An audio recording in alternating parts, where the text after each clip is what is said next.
এরপরেও আপনি সৎকর্মের ব্যাপারে একজনকে আপনি আইডল বানান। সৎকর্মের ব্যাপারে কেন?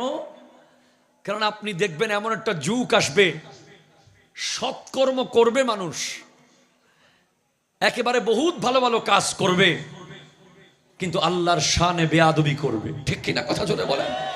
নবীজির শানে বেয়াদবি করবে, আউলিয়ায়ে কেরামের শানে গুস্তাগি করবে।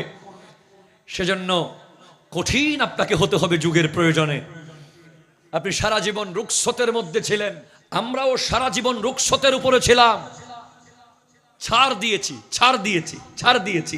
থাপ্পড় মেরেছে, থাপ্পড় মারি নাই। লাথি দিয়েছে, রিপিট দিই নাই। গালি দিয়েছে, রিপিট দিই নাই। কেন? সিদ্দিক আকবরের শিক্ষা হলো সবর।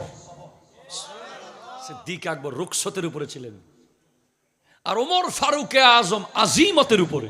অন্যায় দেখেছেন, তলোয়ার বের করে গর্দান ফেলে দিয়েছেন।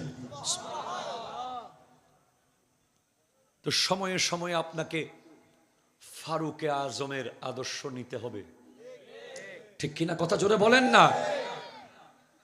আজ বাংলাদেশের প্রেক্ষাপট, গোটা বিশ্বের প্রেক্ষাপটে আমরা স্পষ্ট করে জানাতে চাই, এই বাংলাদেশে কেউ যদি গোর